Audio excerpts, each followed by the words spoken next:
5,56, ada 7,62 dan ada 9 mm. Artinya di sini bisa diartikan bahwa diduga ada 3 jenis senjata.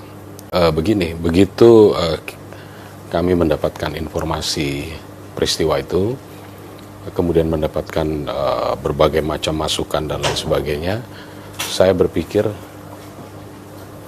untuk segera melakukan koordinasi dengan sesama Forkopimda, yaitu Pak Danrem, kemudian dan Denpom. Saya minta untuk bisa berkumpul di Polda untuk membahas situasi ini, kemudian sama-sama kita mendekat ke lokasi. Nah, dari situ kemudian bertemu dengan Kapolres Waikanan dan Dim Waikanan, kita berdiskusi panjang lebar. Kemudian pada saat itu yang kita fokuskan adalah untuk bisa segera mengevakuasi ketiga korban ini. Akhirnya ketiga korban ini sudah bisa kita evakuasi ke Rumah Sakit Bayangkara. Nah, perkembangannya sampai dengan saat ini perlu saya sampaikan bahwa ada 2 peristiwa, ya, ada 2 peristiwa. Yang pertama adalah terkait dengan perjudian sabung ayam itu sendiri, dan yang kedua adalah peristiwa lain yang terjadi akibat dari tindakan kepolisian membubarkan perjudian itu, yaitu adanya penembakan yang mengakibatkan 3 orang prajurit Bayangkara gugur. Nah, dari sini kita lakukan pemeriksaan secara intensif. Ada yang melakukan olah TKP malam-malam, datang ke lokasi, kemudian dari polisi? Ya, dari polisi, kemudian dilanjutkan setelah teman-teman dari Pomdam datang juga mereka ke lokasi. Nah, terhadap petugas yang bersama-sama pada saat melakukan tindakan kepolisian itu, dari sejumlah 16 orang, 13 masih ada. Ini kita arahkan ke Polda untuk kita ambil keterangan bagaimana sebetulnya kronologisnya. Nah, terhadap kasus atau peristiwa pertama tentang perjudian itu sendiri, ini diawali dari adanya undangan yang tersebar melalui media sosial, Facebook, dan kemudian di-endorse juga oleh salah seorang terduga oknum, ya. Kemudian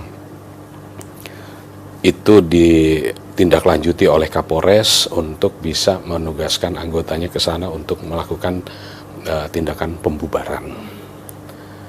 Nah, untuk kasus perjudian, selain 13 orang saksi yang sudah kita periksa, saksi dari pihak kepolisian, kemudian kita juga mengamankan 1 orang, ya, yang berinisial Z, di mana dia juga sebagai pemain yang datang ke situ karena adanya undangan tadi. Nah, dalam kasus perjudian ini sudah banyak barang bukti yang kita sita, ya. Di antaranya ada uang tunai 21 juta, kemudian ada jam, gelanggang, rekapan pertandingan, bahkan ada sejumlah kendaraan baik roda 2 maupun roda 4 yang sudah kita amankan. Nah, ini untuk kasus perjudiannya. Ada beberapa orang lagi yang sudah dicatat oleh penyidik untuk bisa dikembangkan, untuk bisa ditangkap, untuk bisa menyelesaikan, membuat utuh kasus perjudian itu sendiri. Nah, terhadap jatuhnya korban karena akibat penembakan tadi, ya, polisi yang gugur, ini sudah dilakukan juga penyidikan, ya. Yang pertama adalah kita mempunyai chapter undangan itu tadi. Kemudian undangan ini kita ambil karena ini berkaitan dengan barang bukti elektronik ya. Kita ambil posisinya dan lain sebagainya. Nah, ini kita jadikan alat bukti petunjuk. Kemudian kita juga sudah memeriksa 14 orang saksi, 13 termasuk anggota Polri yang melakukan penindakan di TKP, plus 1 orang yang pemain, yang kalau di dalam kasus perjudian dia adalah tersangka perjudian, tetapi kita jadikan saksi untuk kasus penembakan ini. Artinya berarti pada saat proses penggerebekan itu ada berapa anggota yang sebenarnya menggerebek itu, Pak? Karena kabarnya ada 17, ada yang 12 gitu. Ada 16 karena 3 gugur, sisa 13. Kemudian pada saat itu berhasil diamankan 1 orang masyarakat sipil yang juga sebagai pemain. Nah, dalam kasus penembakan ini kita periksa sebagai saksi untuk membuat jelas ceritanya. Nah, dari sini kita juga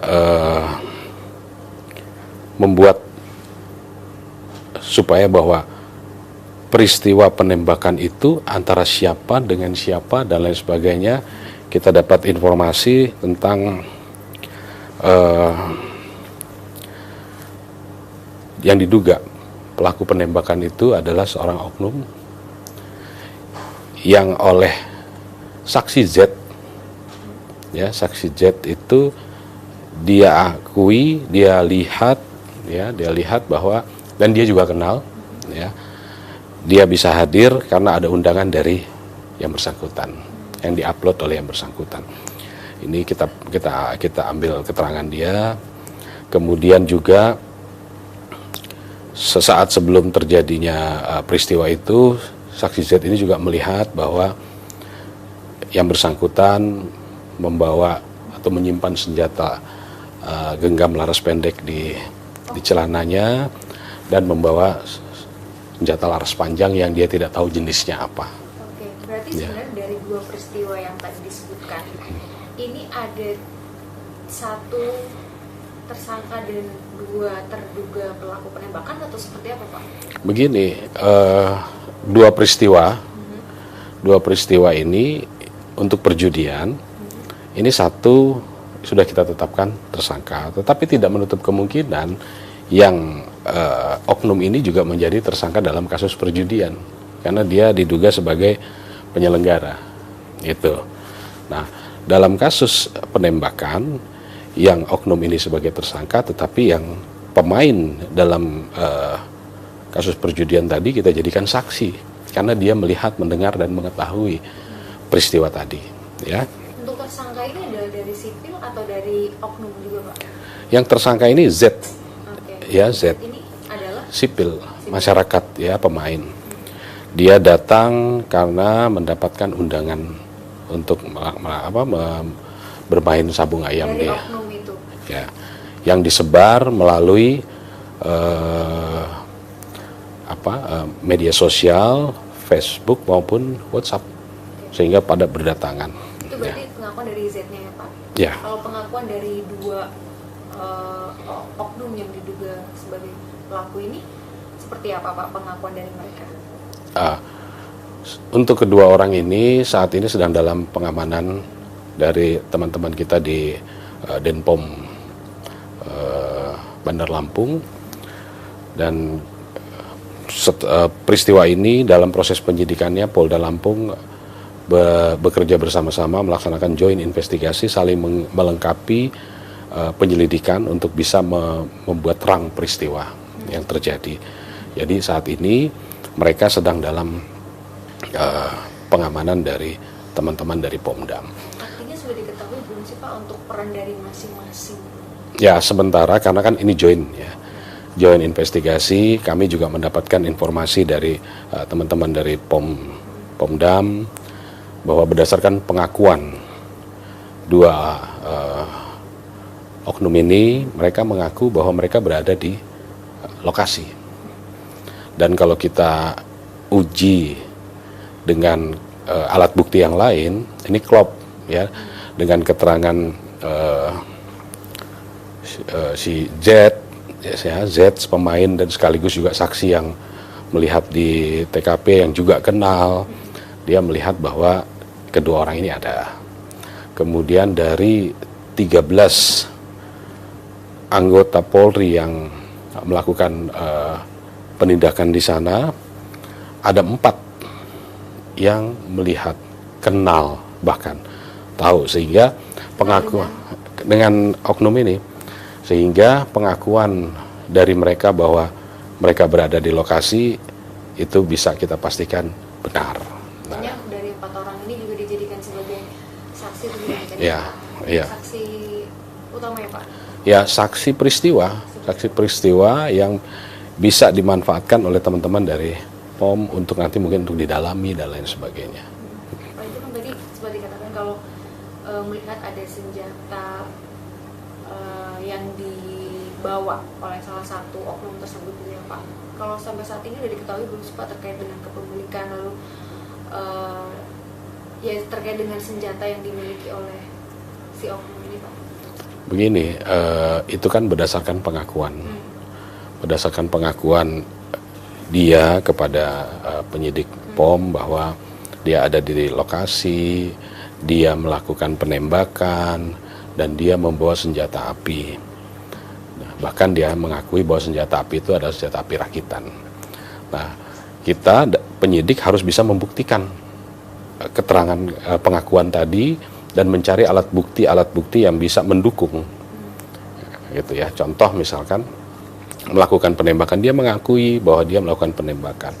Nah, dari keterangan penembakan ini klop juga dengan 4 orang saksi dari petugas yang melihat bahwa dia melakukan penembakan. Nah, kita temukan juga ada selongsong di TKP yang jumlahnya ada sekitar 13 selongsong peluru dengan kaliber yang berbeda-beda. Ada 5,56, ada 7,62 dan ada 9 mm. Artinya di sini bisa diartikan bahwa diduga ada 3 jenis senjata. Tapi ini harus didalami ya. Harus didalami. Kemudian tapi nanti dari selongsong itu akan kelihatan ya Pak, maksudnya ini jenis dari senjata apinya apa, mereknya apa, ilegal atau rakitan atau ya paling tidak petunjuk bahwa diduga terdapat 3 jenis senjata, petunjuk ya, 3 jenis senjata. Apakah itu diletuskan dari jenis senjata tertentu? Ini perlu pendalaman lagi. Kemudian polisi sudah melakukan olah TKP di lokasi, ya, menemukan tadi selain selongsong, kemudian ada bercak darah. Ini juga kita ambil untuk kita sesuaikan dengan yang ada di baju korban. Pada saat otopsi kita ambil sampel darahnya, ini kita periksakan di lapor untuk nanti hasilnya bisa diketahui bahwa betul itu adalah darah korban sesuai dengan posisi pada saat terjadinya penembakan. Nah, ada juga selongsong yang ditemukan yang mengelompok dalam satu titik, ada kurang lebih dua yang mengelompok, 3 itu berserakan. Nah, ini sedang didalami oleh lapor dan menurut lapor ini menunjukkan searah dengan korban jatuh ya. Ya, kan ada 3 khususnya yang banyak darahnya itu adalah korban Aibda Petrus. Itu searah ya. Jadi kita duga arah tembakan dari situ. Ya, kemudian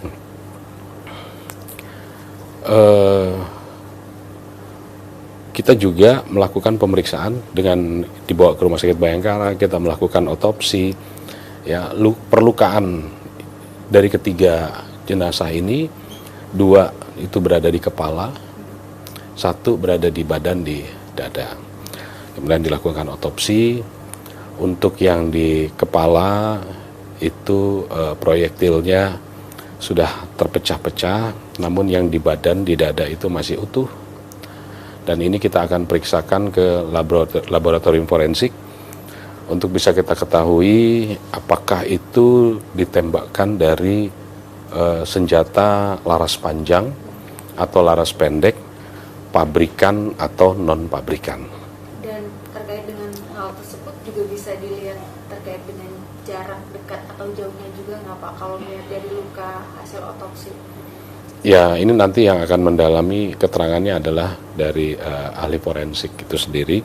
Namun keempat orang yang kita periksa sebagai saksi itu melihat yang diduga pelaku ini melakukan penembakan dari jarak yang ya dibilang jauh-jauh, dibilang dekat-dekat ya, ada yang bilang 6 meter, 5 meter, 13 meter.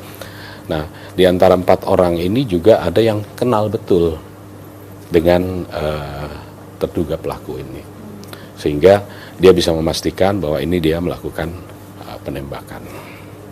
Tapi ada keterangan bahwa sebenarnya ini sudah direncanakan gitu nggak sih Pak terkait dengan penembakan ini?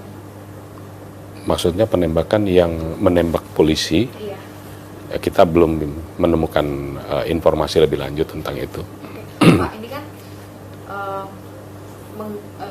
menggerebek judi sabung ayam, terus lokasinya juga jauh dan susah untuk ditempuh gitu. Apakah dari polisi pada saat kesana ini mungkin tidak menggunakan baju anti peluru atau apa gitu Pak, atau seperti apa sih Pak, maksudnya sampai bisa terkena tembakan gitu Pak? Kalau biasanya kan mungkin akan ada antisipasi hal-hal tersebut. Begini, jadi sehari sebelumnya memang sudah ada informasi Kapolres menindaklanjuti. Ini adalah salah satu bentuk respon cepat dari pihak kepolisian terhadap setiap laporan yang ada yang masuk dari masyarakat. Apalagi ini disampaikan bahwa ada perjudian sabung ayam di wilayah hukum Polsek Negara Batin. Jarak tempuh, waktu tempuh dari Polres itu ke lokasi itu bisa sekitar 3,5 jam. Artinya ini sangat jauh, ya. Sehingga ditugaskan anggota Serse bersama-sama Kapolsek Negara Batin untuk bisa melakukan tindakan pembubaran. Jadi target menurut Kapolres melaporkan kepada saya bahwa tujuannya adalah untuk membubarkan. Nah, apakah menggunakan body vest? Ada yang menggunakan, ada yang tidak. Nah, kalau kita lihat korban almarhum Galip, dia menggunakan tapi kenanya di kepala, ya. Jadi peralatan sudah yang ada digunakan, tetapi memang perkenaannya bukan di badan, di kepala. Nah ini dan itu semua perkenaan luka itu menyebabkan kematian. Gitu. Oke Pak, nah kita lihat sedikit ke soal sabung ayam sendiri Pak. Fenomena sabung ayam di Lampung ini ternyata masih terjadi, dan kalau kita lihat kan tadi Bapak sempat bilang ini tuh nggak hanya warga Lampung, bahkan ada kendaraan-kendaraan plat dari luar Lampung gitu. Adanya kan mungkin ini sudah terdengar, tapi memang segmennya segmented banget gitu. Nah ini sebenarnya gimana sih Pak? Begini, saya tidak berani mengatakan bahwa sabung ayam tidak ada. Artinya mungkin saja ada, dan ini fakta memang ada. Sehingga bagaimana kita melakukan upaya penindakan, dan mereka selalu melakukan di tempat-tempat yang terpencil, dan sepertinya mungkin ada semacam komunitasnya, ya. Nah, untuk peristiwa kemarin itu undangan datang banyak dari luar Lampung. Kenapa kami katakan banyak dari luar Lampung? Ya kita lihat dari kendaraan yang ada, baik roda 2 maupun roda 4 itu selain BE, BG, A, B juga ada, sehingga mungkin ini komunitas mereka kumpul di sana. Dan kadang juga ini berpindah-pindah. Artinya begini, fenomena ini ada, dan ada juga beberapa tempat yang sudah kita lakukan pembubaran, penindakan, tapi memang karena lokasinya yang terpencil, jauh, sehingga mungkin tidak terjangkau oleh patroli-patroli dari kepolisian. Gitu. Sempat mendengar bahwa kepemilikan dari lahan yang dipakai buat arena sabung ayam ini juga milik salah satu aparat, Pak. Sebetulnya begini, itu adalah kawasan register 44, ya, tidak boleh dimiliki. Nah, tapi berdasarkan informasi di sekitar, ya, dia mengelola tempat itu adalah yang diduga sebagai oknum ini. Salah satu pelaku. Ya. Oke, berarti memang tapi masih akan didalami nggak, Pak, terkait dengan si oknum ini memiliki peran apa, lalu bagaimana sehariannya? Ya, ini semua sekarang kita serahkan kepada teman-teman dari POM untuk melakukan pendalaman. Kami pada posisi juga mencari, mengumpulkan informasi maupun alat bukti yang konstruktif untuk bisa kita support. Ya, artinya dua peristiwa ini harus firm, ya, baik itu perjudiannya maupun peristiwa penembakan ini. Untuk kelanjutannya, Pak, gimana? Kelanjutan, Langkahnya? saya tetap memerintahkan anggota saya untuk tidak ragu-ragu, ya, tidak boleh ragu menindak segala bentuk kejahatan dan harus tetap merespon dengan cepat apapun, ya, baik khususnya keluhan-keluhan masyarakat harus bisa kita respon dengan cepat. Jadi peristiwa ini di satu sisi membuat kita prihatin, tetapi kita tidak boleh patah semangat, tetap harus semangat. Ya. Proses hukumnya nanti kelanjutannya seperti apa? Proses hukum dari dua pelaku, dan katanya nanti kan akan ada, mungkin saja akan ada terduga pelaku bertambah gitu. Ya, semua kemungkinan bisa saja terjadi karena ini kan tempat dan orang yang sangat banyak, artinya bisa saja bertambah. Nah, dan karena ini sudah joint investigation, tentu semua akan diproses sesuai dengan porsi dan takaran serta persangkaan, kemudian juga aturan perundang-undangan yang berlaku bagi kedua belah pihak, gitu, baik itu mungkin yang sipil, mungkin TNI, itu pasti, ya. Pak Panglima tadi Pangdam maksudnya sudah menyampaikan pada kita, sepakat bahwa ini kita harus usut secara tuntas. Ya. Baik, terima kasih, Pak Kapolda. Terima kasih. Saya Friska Clarissa. Saksikan program-program Kompas TV melalui siaran digital, pay TV, dan media streaming lainnya. Kompas TV, independen, terpercaya.